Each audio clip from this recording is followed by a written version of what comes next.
रायजो राजाफ्रा लुबैदोंमोन परिबर्तन जागोन होननानै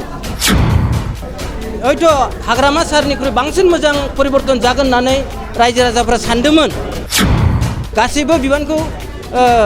डिसिनाव हरदों डिसियालाय मा खामानि मावना होनो जोंनि बिटिसिआवलाय जोङो सालबारि साब डिभिजन एक्स आर्मी वेलफेयार एस'सिएशननिफ्राय फैदों आं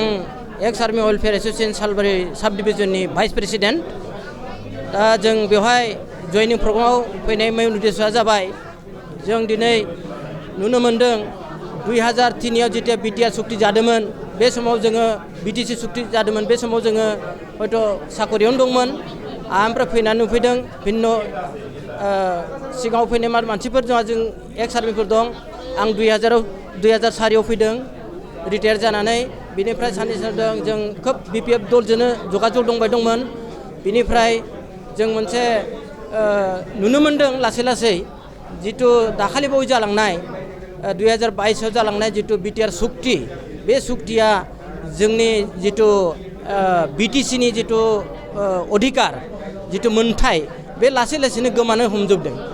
बिनिखायनो जोंबो सिन्था खालामदों बिटिसि रायजोनि सार्थखौ लानानै जाहाथे बै जितु जोंनि बिपिएफ हान्जायानो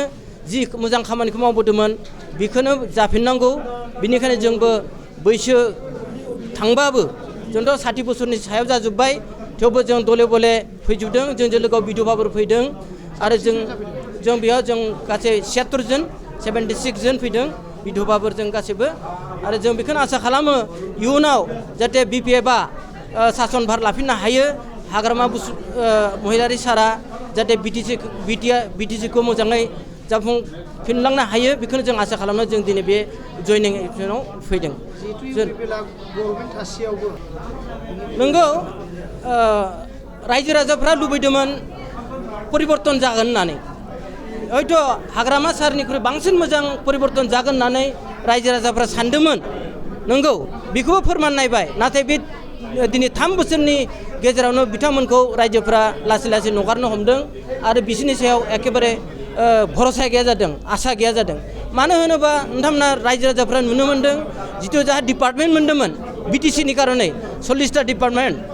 मोजां बे डिपार्टमेन्टखौ बिसोरो 16टा डिपार्टमेन्ट बिटिआर सुक्ति जानायनि उनाव बे डिसफोराव हरफिनदों बेनिफ्राय जोंहा दा जितु इएम हक एमसि एमएलए हक बिथांमोना एख' सासननि क्षमतायानो गैया सासे एमएलएआ जिमान पावार जानांगौ जा जोंनि इएमआबो एसेबां पावार जानांगौमोन नाथाय बिथांमोना दा जोंनि इएमफोरा एख' पावार मोनाखै एख' मावनो हाया गासैबो बिबानखौ डिसिनाव हरदों डिसियालाय मा खामानि मावना होनो जोंनि बिटिसिआवलाय बैबो डिसियाथ' बिटिसिनि खना खना गिदिङा बिनिखायनो जों आसा खालामो जोंनि कर्मकर्ताफोरा बिपिएफखौनो लाबोनांगौ आरो हाग्रामा महिलाफोरखौ चिफ खालामफिननांगौ आरो खालामथारगोन जोंबो नेहे गेहे जुजिगोन आरो हाग्रामा महिलारि सारखौ जों आरो चिफ बानायफिनगोन जोंनि बिटिसिनि बेनोसै थैनि सुगार बेरामजों नोंथांमोना भुगिनांनानै दं नामा? डिबि निउसआ नोंथांमोननि थाखाय मोनसे गाहाम सावस्रिनि मुलाम्फानि थाखाय थै सुगार बेरामनिफ्राय रैखाथि जानायनि मोनसे राहा लानानै फैदों। प्रबेरि जुसआ नोंथांमोनखौ सुगार बेरामनिफ्राय रैखाथि खालामगोन। बे जुसआव नोंथाङा मुलाम्फा मोननो हागोन। ब्लाड सुगार आरो हासुमुत्रा बेरामनि फिनजाथायखौ साबसिन खालामनायाव हेफाजाब, मोदोम दुंखांनायाव हेफाजाब, थांना थानायाव रैखाथिनि थाखाय गोबां मुलाम्फा, नोंथांनि मोदोमनि बिगुरनि थाखाय मोजां, केन्सार बेरामनि हेंथायै रैखाथिनि थाखाय हेफाजाब आरो गोबां सावस्रिनि मुलाम्फाफोर। थै सुगार बेरामनिफ्राय रैखाथि मोननो बेफोर गासैबो सावस्रिनि मुलाम्फाफोरखौ प्रबेरि जुसनिफ्राय मोननो हागोन। गाहाम देहानि थाखाय बे प्रडाक्टखौ डिबि निउसनि गेजेरजों खौरां लाना थाबैनो लादो।